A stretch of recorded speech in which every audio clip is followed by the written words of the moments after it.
ملی ہے خوبیاں انسان کو مدینے سے، چرائی پھول نے خوشبو وہاں پسینے سے۔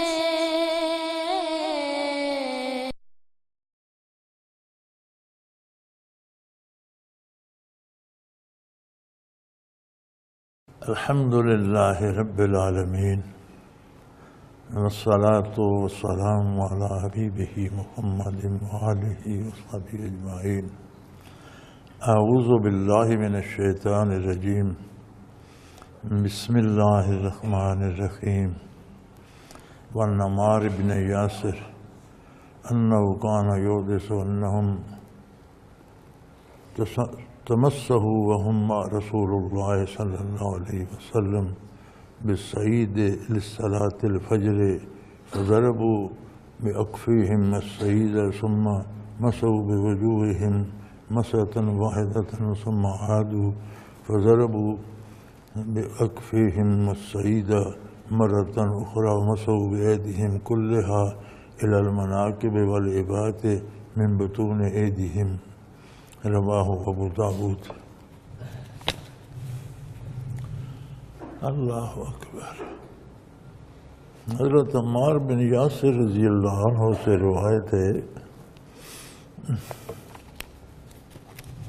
کہ ہم نبی کریم صلی اللہ علیہ وسلم کے ساتھ تھے، فجر کا وقت ہوا، پانی نہیں تھا، تو ہم نے تیمم کیا، مٹی پر ہاتھ مارے اور اپنے چہروں پر مسح کیا، پھر دوبارہ اپنے ہاتھ مٹی پر مارے اور اپنے ہاتھوں پر کندھوں اور بغلوں تک اور ہاتھوں کے اندر کی جانب سے مسح کیا۔ اس کو ابو داؤد نے روایت کیا ہے۔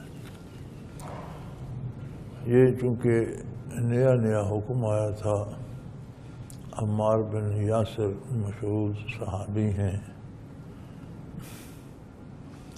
جن پر مکہ مکرمہ میں بہت تشدد ہوا، اور ان کی والدہ ماجدہ اسلام کی پہلی شہید ہیں جو ابو جہل کے ہاتھوں شہید ہوئی، ان کی شہادت مشہور ہے۔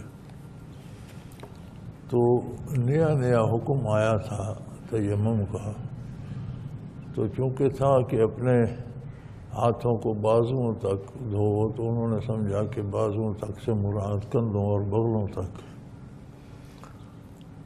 انہوں نے جب بازوؤں کا مسح کیا تو کندھوں کے نیچے بغلوں تک اور اوپر کندھوں تک کیا، لیکن پھر بعد میں انہوں نے اصلاح کر لی، پتہ چلا کہ جتنا بازو وضو میں دھونا ضروری ہے اتنے ہی بازو کا مسح بھی ہوتا ہے۔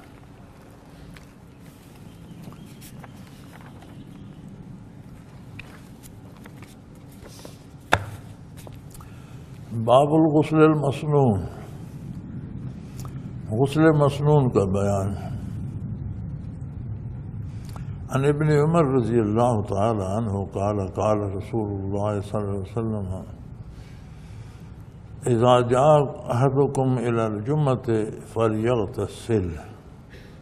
حضرت ابن عمر سے روایت ہے کہ رسول اللہ صلی اللہ علیہ وسلم نے فرمایا، جب تم میں سے کوئی جمعہ کی نماز کے لیے آئے تو اسے چاہیے کہ غسل کرے۔ جمعہ کی نماز کے لیے غسل کرنا مسنون ہے، لیکن ایسا نہیں کہ اگر کوئی نہ کرے تو اس کی نماز نہیں ہوگی یا وہ گناہگار ہوگا، ایسی کوئی بات نہیں۔ اور خاص کر ان لوگوں کو جو مزدوری کرتے ہیں یا مشقت کا کام کرتے ہیں یا خاک مٹی میں لتھڑے رہتے ہیں تو انہیں ضرور غسل کرنا چاہیے، اور جو یہ کام نہیں کرتے وہ بھی غسل کریں تو جمعے کے لیے غسل کا ثواب ہے، اور ایسے وقت میں غسل کرے کہ اسی غسل میں جمعے کی نماز ادا کر لے تو وہ غسل جمعے کے لیے ہے۔ اگر پہلے سے اٹھ کر غسل کر لیا پھر بعد میں جمعے کے لیے وضو کیا تو وہ غسل جمعے کے لیے نہیں ہے، وہ جمعے کے لیے شمار نہیں ہوگا۔ جمعے کے لیے وہ غسل شمار ہوگا کہ غسل کرنے کے بعد اسی وضو کے ساتھ، اسی غسل کے ساتھ جمعے کی نماز ادا کر، تو نہ کرنے میں گناہ نہیں ہے، نماز فرض ہوتی ہے تو وضو فرض ہے، لیکن یہ مصنون طریقہ ہے اور اس میں بہت سی حکمتیں ہیں۔ اللہ کی رضا الگ ہے، ثواب الگ ہے، اور صحت کے لیے اور دنیاوی فائدے اس میں الگ ہیں۔ حضور اکرم صلی اللہ علیہ وسلم کا اور اللہ کا کوئی حکم حکمت سے خالی نہیں ہوتا۔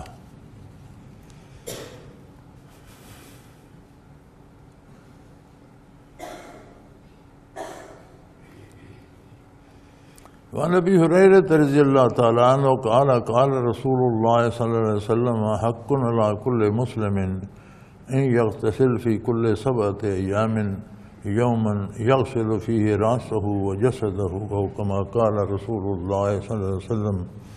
حضرت ابو ہریرہ رضی اللہ عنہ سے روایت ہے کہ رسول اللہ صلی اللہ علیہ وسلم نے فرمایا ہر مسلمان پر حق ہے کہ ہر 7 دن بعد ضرور غسل کرے اور اچھی طرح سے اپنے سر کو دھوئے، صاف کرے، اور بدن کو بھی اچھی طرح سے صاف کرے۔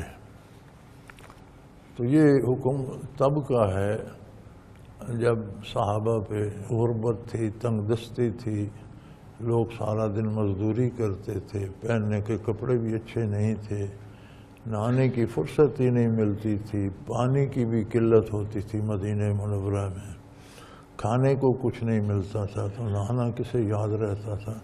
تو اس حال میں بھی حضور اکرم صلی اللہ علیہ وسلم نے فرمایا نہ نہا سکے، کوئی وجہ ایسی ہو کہ پانی دستیاب نہیں، فرصت نہیں ملی، مزدوری میں کام میں لگا رہا، تو ہفتے میں 1 دن ضرور نہائے۔ یعنی صفائی اللہ کریم کو پسند ہے، نبی صلی اللہ علیہ وسلم کو پسند ہے، اور صحت کے لیے بھی ضروری ہے۔ تو یہ حکم آج کل کے لیے نہیں کہ آج کل تو لوگ صبح اٹھ کر ضرور نہاتے ہیں، وہ الگ بات ہے۔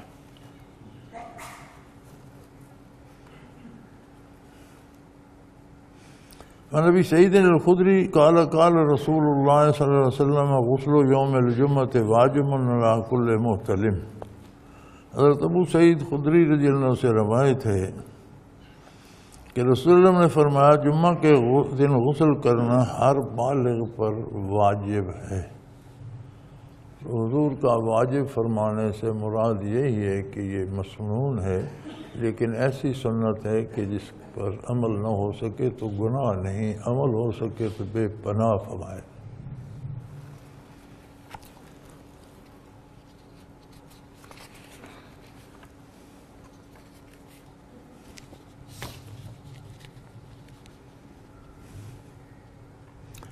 وعن سمرة بن جندب قال قال رسول الله صلى الله عليه وسلم من توضأ يوم الجمعة فيها ونعمت ومن اغتسل فالغسل افضل، رواہ احمد، ابو داؤد، ترمذی، نسائی، دارمی۔ حضرت سمرہ رضی اللہ تعالیٰ عنہ بن جندب سے روایت ہے کہ رسول اللہ نے فرمایا جمعہ کے دن وضو کیا تو فرض ادا ہو گیا، جس نے وضو کر کے جمعہ ادا کر لیا تو کوئی حرج نہیں، فرض ادا ہو گیا۔ لیکن جس نے غسل کیا تو غسل کرنا بہت افضل ہے، بہت بہتر ہے، بہت اچھی بات ہے۔ اس کو احمد، ابو داؤد، ترمذی، نسائی، دارمی نے روایت کیا ہے۔ وعن ابی ہریرہ قال قال رسول اللہ صلی اللہ علیہ وسلم من غسل میتا فَلْيَغْتَسِلْهُ، رواہ ابن ماجہ وزاد احمد والترمذی وابو داؤد من حملہ فلیتوضأ۔ حضرت ابو ہریرہ رضی اللہ عنہ سے روایت ہے کہ رسول اللہ نے فرمایا جو شخص مردہ کو غسل دے تو چاہیے کہ وہ خود بھی غسل کر لے۔ اس کو ابن ماجہ اور زیاد نے روایت کیا اور احمد اور ترمذی، ابو داؤد نے اور اس پہ زیادتی کی ہے کہ جو اسے اٹھائے اسے چاہیے کہ وضو کرے۔ میت کو غسل دینے کے بعد غسل کرنا یہ بہت اچھی بات ہے، لیکن اگر نہ کرے تو گناہ نہیں ہے، پسندیدہ بات ہے۔ لیکن نہ کرے تو گناہ نہیں۔ غسل اس لیے ہے کہ غسل میت کو دیتا ہے تو میت کے بدن سے لگنے والے پانی کے چھینٹے وغیرہ اس پر بھی پڑتے ہیں، تو اگر غسل کر لے تو پوری صفائی ہو جاتی ہے۔ لیکن اگر غسل نہ کرے تو وضو کر لے، جنازے میں شامل ہو جائے، کوئی حرج نہیں ہے۔ مستحب ہے کہ وضو کرے، اور مستحبات میں عمل کرنے میں بہت زیادہ ثواب ہوتا ہے، چھوڑ دینے میں گناہ نہیں ہوتا۔ اور فرمایا جو میت کو اٹھائے، یعنی غسل دیتے وقت میت کے جسم کو سیدھا الٹا کرے، اس پر پانی ڈالے، تو وہ بھی کم از کم وضو ضرور کرے، کیونکہ وہ چھینٹے وغیرہ ہاتھوں پاؤں پر بھی پڑ جاتے ہیں۔ غسل کرے تو بہت اچھی بات ہے، نہیں تو وضو ضرور کر لے۔ غسل کرے تو مستحب ہے، نہ کرے تو وضو ضرور کر لے۔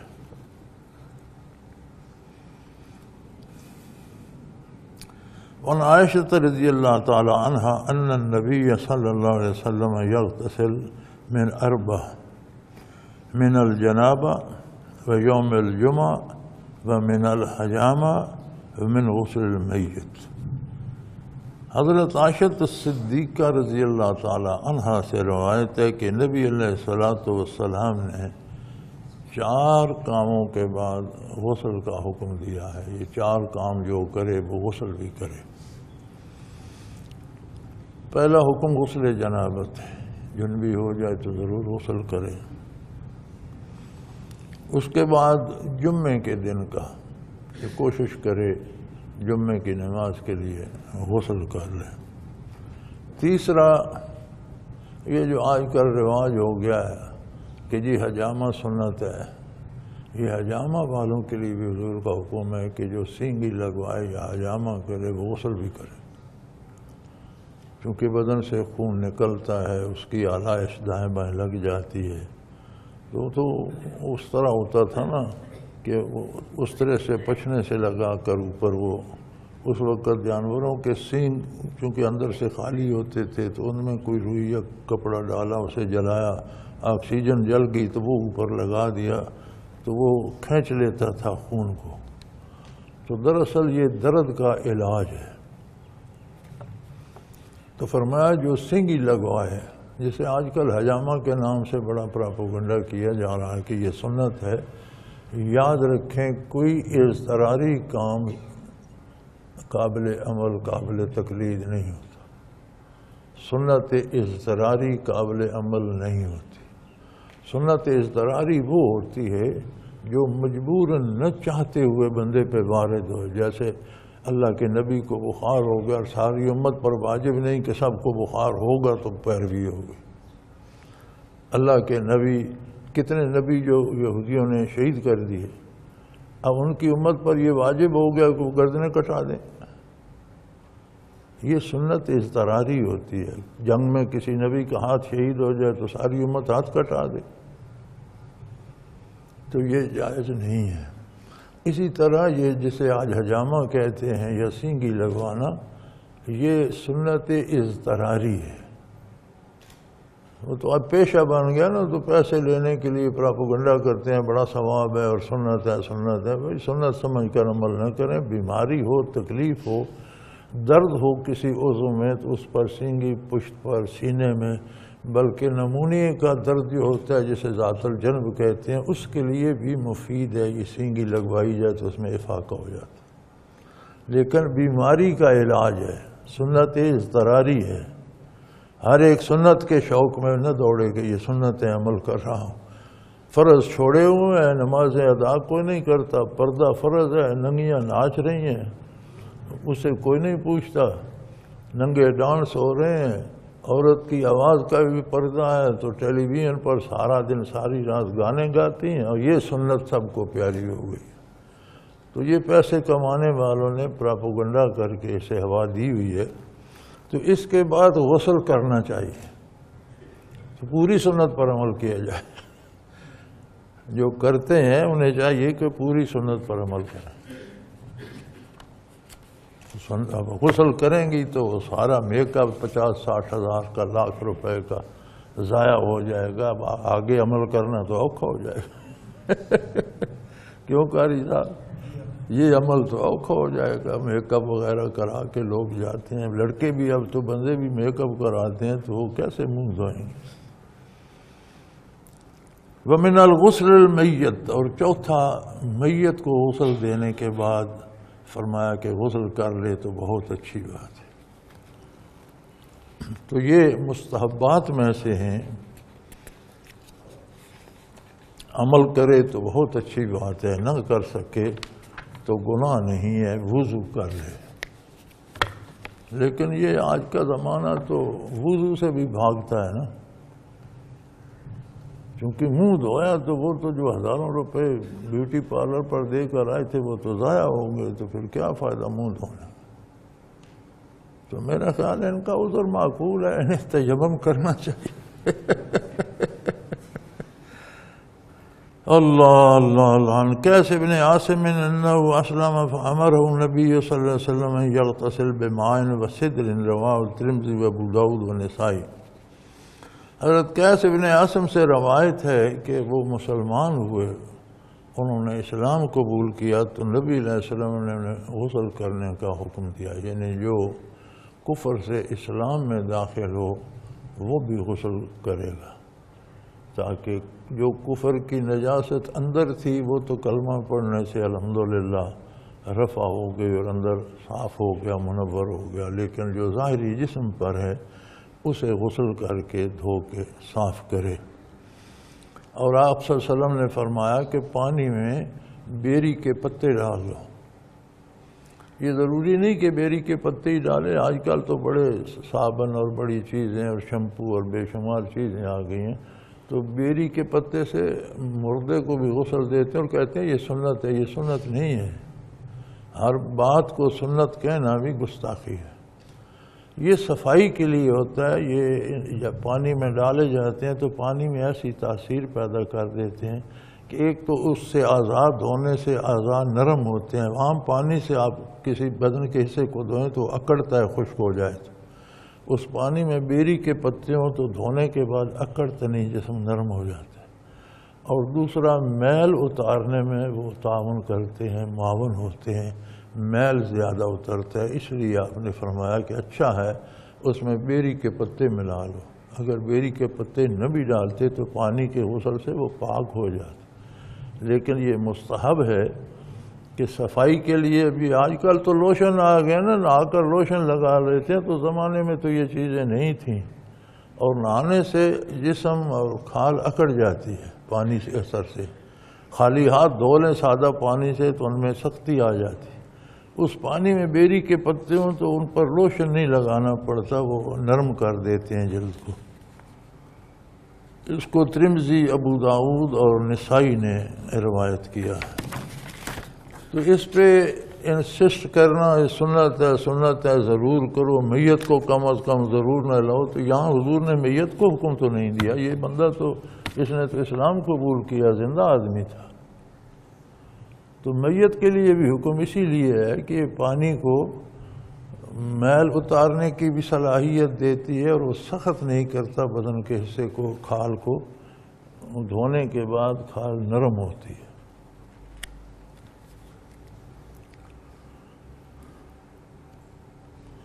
وعن اکرمۃ رضی اللہ تعالی عنہ قال ان ناسا من اہل العراق جاؤوا فقالوا یا ابن عباس ان ترى الغسل یوم الجمعۃ واجبا لا قال لا ولكنه اطهر وخير لمن اغتسل ومن لم يغتسل فليس عليه بواجب فسأخبركم كيف بدأ الغسل. كان الناس مجهودين يلبسون الصوف ويعملون على ظهورهم وكان مسجدهم ضيقا مقارب السقف انما هو عريش.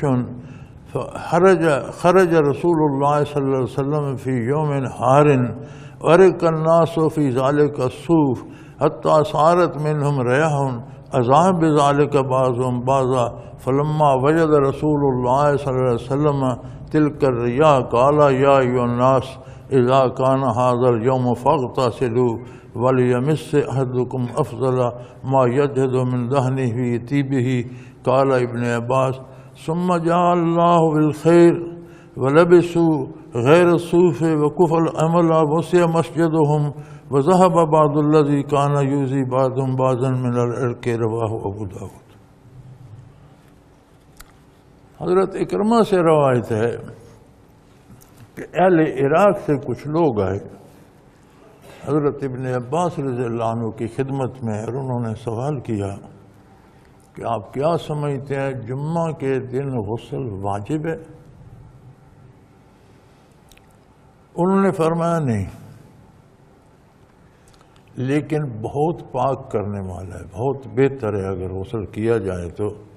جو شخص غسل کرے وہ بہت بہتر ہے، اور جو غسل نہ کرے اس پر واجب نہیں ہے، وہ وضو کر کے جمعہ پڑھ لیں۔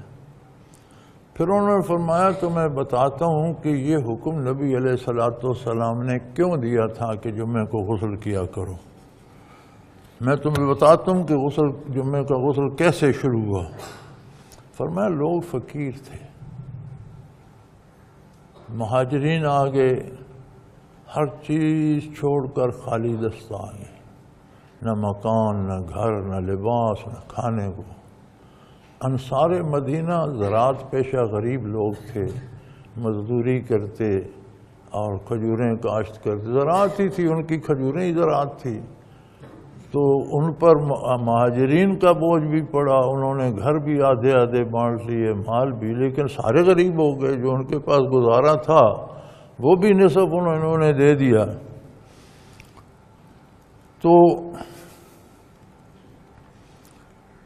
لوگ اس وقت مزدوری کرتے تھے، فرمایا لوگ اس وقت اپنی پیٹھوں پہ کام کرتے تھے، یعنی مزدوری کرتے تھے، سامان پیٹھوں پہ لاد کر ڈھوتے تھے، مال ادھر سے ادھر، ادھر سے ادھر، مشقت کرتے تھے، اور مسجدیں بھی تنگ اور قریب چھت والی تھیں، یعنی محض ایک چھپر ہی ہوتا تھا کہ بندہ کھڑا ہو تو اس کا سر چھت سے لگتا تھا، محض کھجور کی ڈال اور اوپر پتے ڈال کر۔ تو فرماتے ہیں کیا عمارت کیا تھی، ایک چھپر ہی ہوتا تھا جیسے چھپر بنا دیا جاتا ہے۔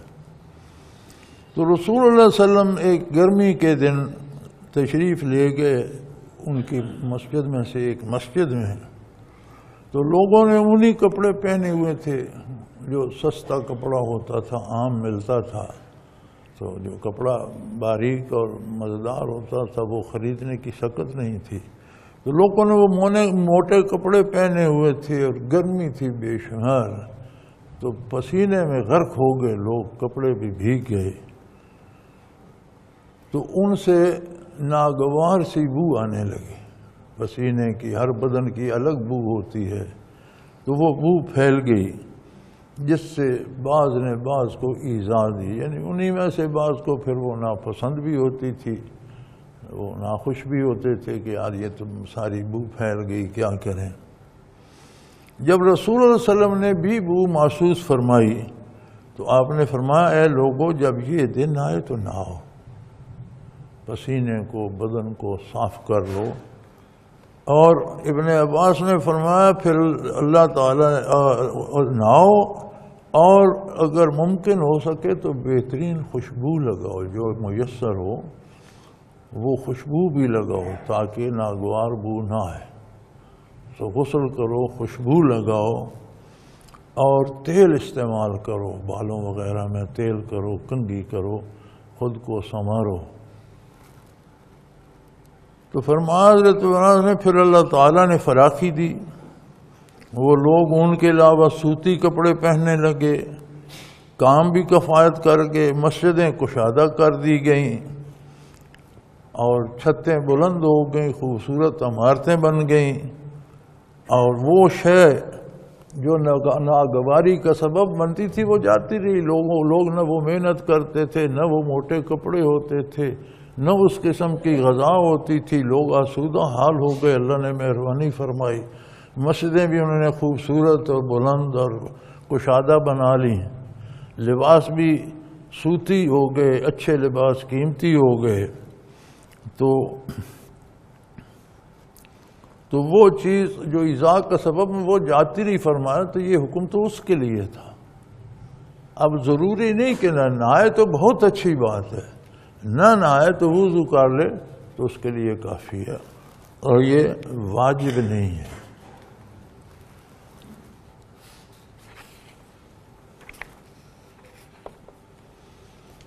اللہ باب الحیض،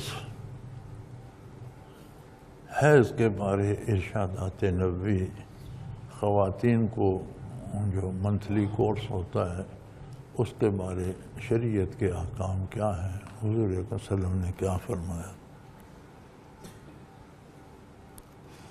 عن انس رضی اللہ تعالیٰ عنہ قال ان الیہود كانوا اذا حاضت المرأة فيهم لم يعاتبوها ولم يجامعوهن في البيوت فسأل أصحاب النبي صلى الله عليه وسلم فأنزل الله تعالى ويسألونك عن المحيض إلى الآية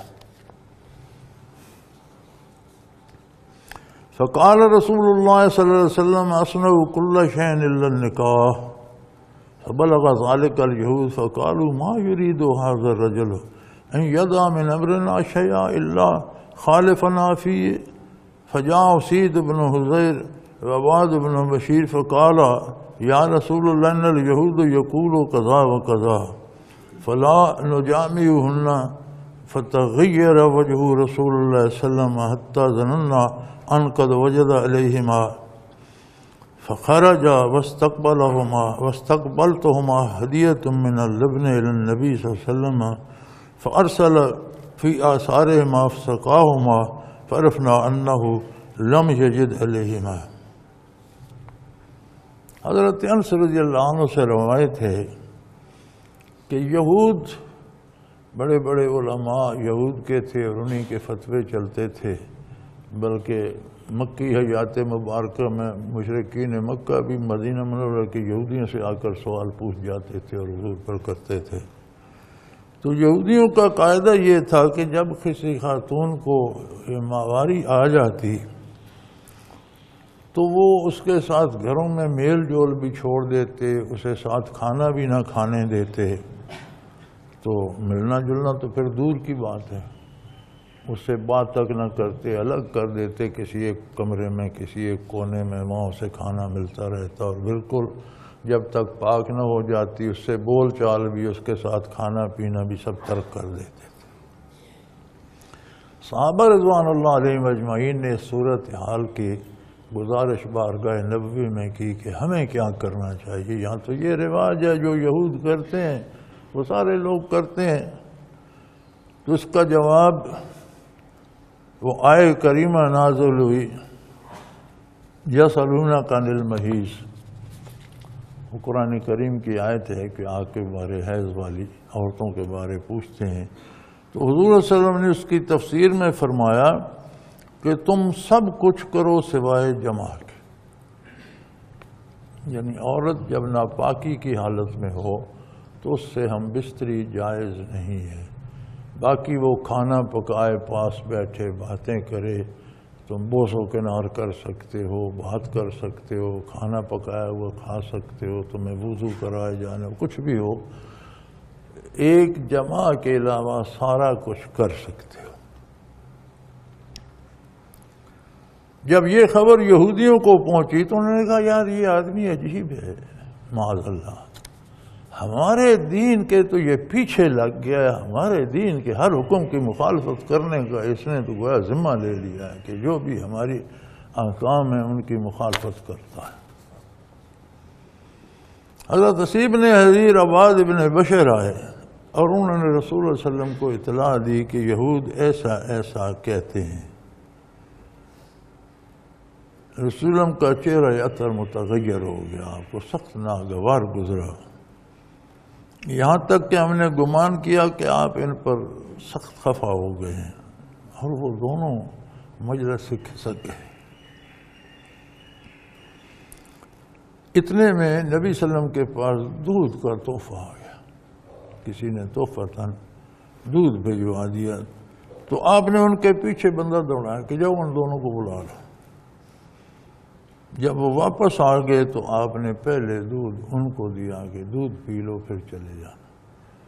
تو پھر ہم نے سمجھا کہ نہیں، حضور ان سے ناراض نہیں ہوئے، یہود کی بے جا اعتراض سے آپ کو ناپسندیدگی ہوئی، ان پر خفا تھے، ان پر ناراض نہیں ہوئے کہ انہیں تو آپ نے دودھ کا پیالہ بھی پلایا۔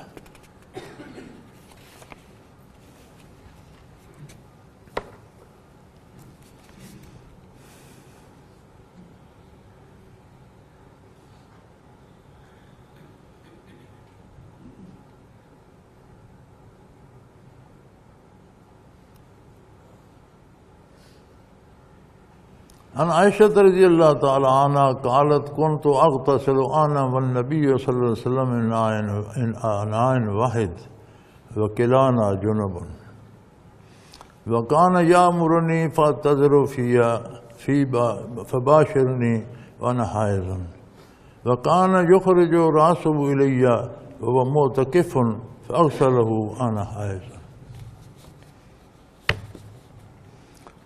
ام المومنین حضرت عائشہ صدیقہ رضی اللہ عنہ فرماتی ہیں کہ نبی کریم صلی اللہ علیہ وسلم نے اور میں نے ایک ہی برتن سے غسل کیا، جبکہ ہم دونوں جنبی تھے، ہم پر غسل واجب تھا۔ تو اس وقت بڑا سا برتن ہوتا تھا، کوئی کپ وپ تو ہوتے نہیں تھے، پہلے ہاتھ دھو کر پاک کر لیا اور پھر ہاتھوں سے چلوؤں سے پانی لے کر غسل کیا جاتا تھا۔ اور جب مجھے یہ منتھلی کورس ہوتا تو مجھے فرماتے کہ اچھا سا مضبوط سا تہ بند باندھ لو، کمر کے ساتھ تہ بند باندھ لو۔ میں باندھ لیتی، پھر مجھ سے پیار فرماتے، پوس و کنار کرتے، لیکن فرماتے کہ کمر کے ساتھ مضبوط کپڑے کا کمر بند باندھ لو۔ درا حالے کہ میں اس حال میں ہوتی جو عورتوں کا ماہواری کا ہوتا ہے، اور آپ اپنا سر، چونکہ حجرہ مبارک مسجد کے ساتھ متصل تھا، وہی دیوار حجرہ مبارک کی تھی جو مسجد کی، جیسے آج روضہ اطہر ہے مسجد میں، تو درمیان میں ایک کھڑکی تھی جس سے حضور حجرہ مبارک میں تشریف لے جاتے یا مسجد میں تشریف لے آتے۔ تو فرمایا آپ اعتکاف بیٹھے ہوتے تھے اور میں ماہواری میں ہوتی تھی، تو آپ اپنا سر مبارک اس کھڑکی سے اندر کرتے اور میں دھو دیا کرتی تھی۔ یعنی یہ چیزیں اس حال میں منع نہیں ہیں۔ وَأَنْهَا قَالَتْ كُنْتُ أَشْرَبُ وَأَنَا حَائِضٌ ثُمَّ أَنَابِلُهُ النَّبِيَّ صلی اللہ علیہ وسلم وَيَضَعُ فَاهُ عَلَى مَوْضِعِ فِيهَا فَيَشْرِبُهُ وَتَعْرَقُ الْأَرْقَ وَأَنَا حَائِضٌ ثُمَّ أَنَابِلُهُ النَّبِيُّ صلی اللہ علیہ وسلم وَيَضَعُ فَاهُ عَلَى مَوْضِعِ فِيهَا۔ حضرت عائشہ ام المومنین رضی اللہ تعالیٰ عنہ فرماتی ہیں کہ میں پانی پیتی تھی اس حال میں کہ میں ناپاک ہوتی تھی، اور پھر وہ برتن میں حضور اکرم صلی اللہ علیہ وسلم کو دیتی تھی، تو آپ اپنا منہ مبارک اس جگہ رکھ کر پانی پیتے تھے جہاں سے میں نے منہ رکھ کر، میرے لب جہاں لگے تھے وہیں اپنے لب مبارک رکھ کر پانی پیتے تھے۔ یہ آپ کی غایت محبت ہے۔ اور کھانے کے وقت میں گوشت کھاتی، ہڈی چوستی، اور میں اسی حال میں ہوتی، تو پھر میں وہ آدھا کھا لیتی، آدھا نبی صلی اللہ علیہ وسلم کو پیش کر دیتی، تو اپنا دہن مبارک اسی جگہ رکھتے جہاں سے میں نے کھائی تھی۔ یہ حضور کی انتہائی محبت اور کرم تھا ام المومنین رضی اللہ تعالیٰ عنہ کے ساتھ۔ تو گویا اس سے مراد یہ ہے کہ عورت ماہواری کے دنوں میں کوئی ناپاک نہیں ہو جاتی، وہی بندہ ہے، وہی انسان ہے، صرف مقاربت منع ہے، باقی ٹھیک ہے۔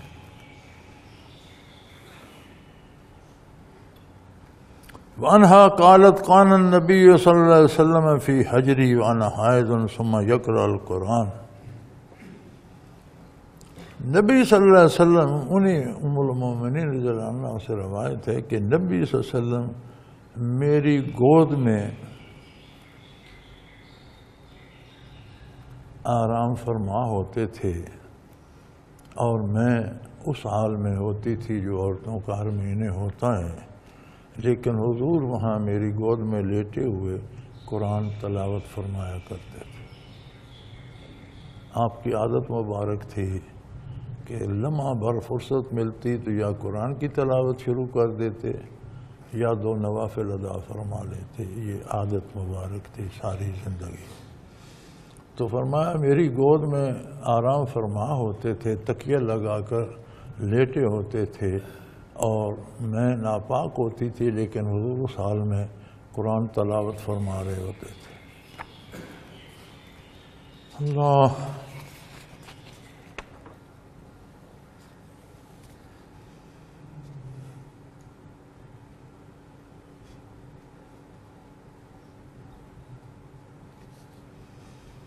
اللہ اللہ اللہ عنہا قالت قال لی النبی صلی اللہ علیہ وسلم ناولنی الخمر من المسجد فقلت انی حائض فقال حیضتک لیس بشدیک۔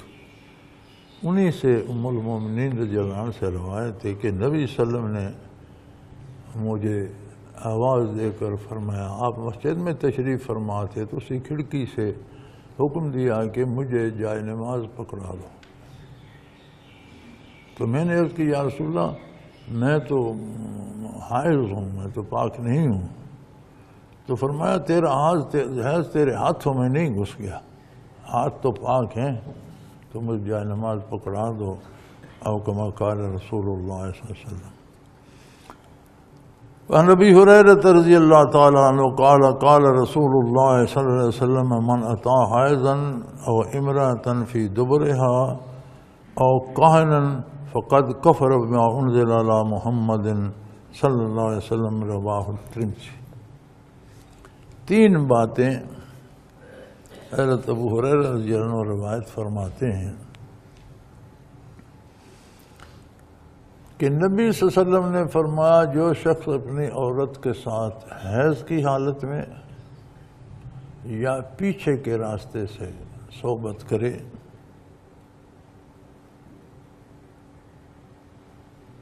اور جو شخص کاہن کے پاس، جوگی جوتشی نجومی کے پاس جائے اور اس کی باتوں پہ یقین کرے، آپ نے فرمایا اس نے جو کچھ محمد رسول اللہ پر اتارا گیا تھا اس کے ساتھ کفر کیا۔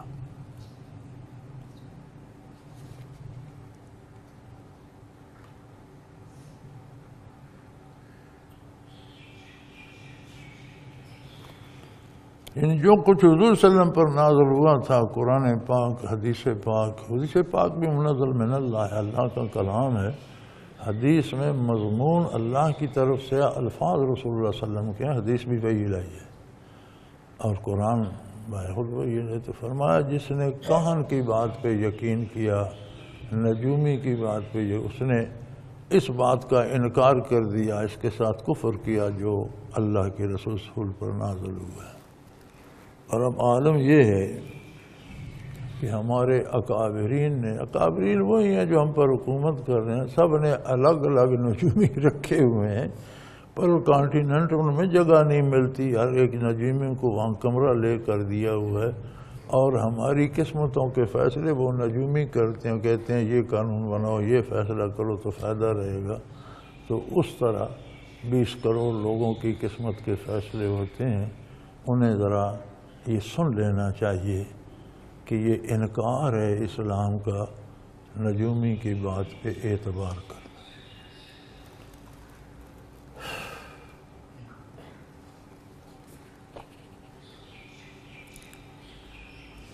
رواہ الترمذی ابن ماجہ والدارمی فی روایت ما فضلته بما يقول فقد كفر وقال الترمذي لا نعرف هذا الحديث الا من حكيم الاسلم من ابي تميمة عن ابي هريرة۔ اس کو ترمذی نے روایت کیا ہے، ابن ماجہ دارمی نے، اور ان دونوں کی روایت میں کاہن جو کچھ کہتا ہے اس کی تصدیق کرے وہ کافر ہوا۔ ترمذی نے کہا ہم اس حدیث کو نہیں جانتے مگر حکیم اسلم عن ابی تمیمہ عن ابی ہریرہ کی روایت سے جانتے ہیں۔ وعن میمونۃ قالت کان رسول اللہ صلی اللہ علیہ وسلم یصلی فی مرتن بازو علیہ و بازو علیہ وانا حائض۔ حضرت ام المومنین میمونہ رضی اللہ تعالی عنہ فرماتی ہیں کہ رسول اللہ صلی اللہ علیہ وسلم اور میں ایک چادر میں ہوتے تھے، یعنی بعض چادر کا حصہ مجھ پر ہوتا تھا اور بعض رسول صلی اللہ علیہ وسلم کے وجود اطہر پر، اور آپ نماز ادا فرماتے تھے۔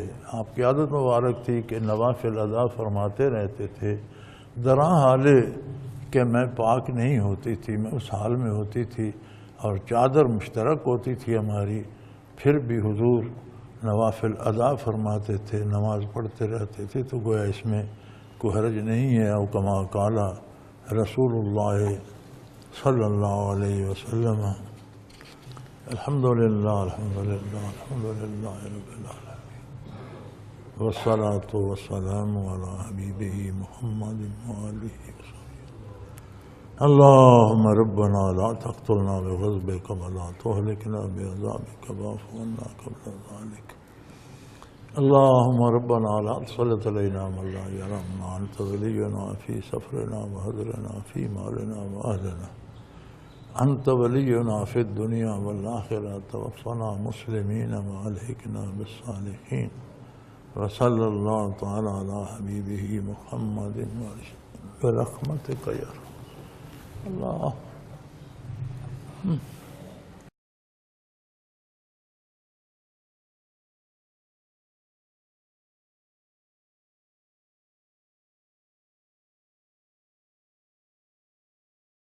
حضرت امیر محمد اکرم آوان مد ذلہ العالی دارالعرفان منارہ ضلع چکوال میں سالہ سال سے قرآن و حدیث کے اوپر خطابات کر رہے ہیں اور سلسلہ نقشبندیہ اویسیہ کے مطابق لوگوں کو ذکر الہی کی تربیت دے رہے ہیں۔ وہ قرآن پاک کی تفسیر ترتیب وار بیان کر رہے ہیں۔ تفسیر قرآن کو وہ موجودہ ملکی اور بین الاقوامی حالات کے مطابق بیان کرتے ہیں۔ موٹر وے سے کلر کہار کے انٹرچینج سے نکلتے ہوئے، کلر کہار کی جھیل سے ہوتے ہوئے، میانی، بوچھال اور نور پور سے گزرتے ہوئے دارالعرفان منارہ پہنچ سکتے ہیں۔ حضرت امیر محمد اکرم آوان نے بچیوں اور بچوں کی دینی اور دنیاوی تعلیم کے لیے سقارہ اکیڈمی کے نام سے ایک درسگاہ بھی قائم کی ہے، جس کا افتتاح ملک پاکستان کے صدر جنرل محمد ضیاء الحق نے اپنے دست مبارک سے کیا تھا۔ وہ تمام احباب جو اسلام کی طلب رکھتے ہیں، ان سے گزارش ہے کہ دارالعرفان منارہ ضلع چکوال میں امیر محمد اکرم آوان صاحب کے خطابات سے مستفید ہوں۔ وہ ہر جمعے کو نماز سے پہلے بیان فرماتے ہیں۔ ہر ماہ کی پہلی اتوار کو ماہانہ اجتماع ہوتا ہے، جس میں آپ خصوصی خطاب فرماتے ہیں اور پاکستان کے چاروں صوبوں سے احباب اس اجتماع میں شرکت کرتے ہیں۔ اس کے علاوہ یہاں سال میں 2 مرکزی اجتماعات بھی ہوتے ہیں، ایک رمضان المبارک میں اعتکاف کا اجتماع اور دوسرا جولائی اور اگست میں 40 دن کا اجتماع ہوتا ہے، جس میں روحانی تربیت کی جاتی ہے۔ اپنا خون سیماب دے کر اتنا ہم کر جائیں گے، نام آقا کا چمن میں پھر رقم کر جائیں گے۔